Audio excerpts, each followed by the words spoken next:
with this, I just have to throw in that Dad would absolutely love the kids screaming on the screen, because this is what he fought for, this is what he served for, so that families could enjoy this kind of a day. And so he would just absolutely be loving all this, the wind and the clacking sun, like he's just crying out right now at all this, and I love it.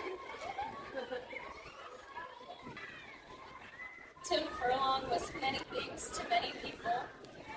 To everyone that knew him, he was a Marine, a proud war veteran, and a patriot. Some knew him as a cop, a really good cop. He served and he protected his community for many years. He was a ladies' man. So to some, he was known as a high school sweetheart, a spouse, a companion, and to Jody, a soulmate. He had many other titles: friend, partner, mentor, son, brother, cousin, uncle, father, grandfather. But I'd like to take a moment to tell you who he was to me. My earliest memories, on days when he wasn't chasing dirtbags, as he called them, he would sit cross-legged on the floor in front of our cabinet record player. I would sit gleefully in his lap and bounce along to songs like My Brown-Eyed Girl, The Candyman, and Leroy Brown. I never quite figured out who Jim was, but I knew not to mess around with him. Those moments created a deep love in my heart for music that has never left. He also taught me to enjoy movies and literature and nature and really good food. I mean, he made the best spaghetti and chili and could really barbecue a mean hamburger.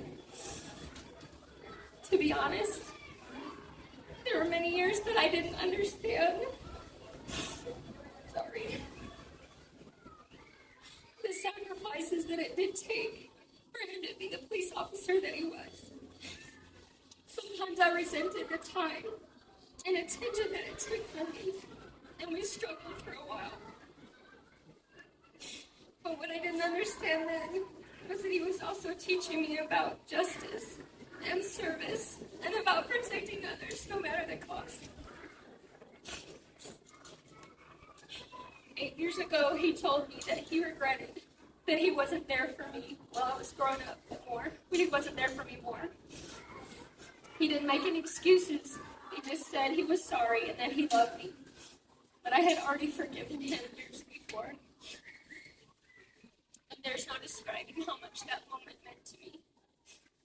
In July of 2020, I was able to drive to Arizona to visit with him and Paulette.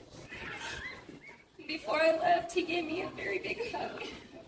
As he gently patted my shoulder, he said, "My baby, oh my sweet baby, I love you." When I got in my car to leave, I knew that that was probably the last time I would see him on this earth. And as the hot tears rolled down my cheeks, God whispered to my heart. And he said, "He's going to be okay. I've got him. And you're going to see him again."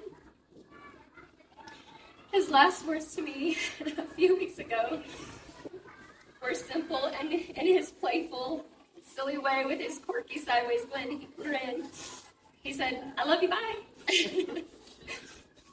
Tim Furlong was many things to many people, but to me,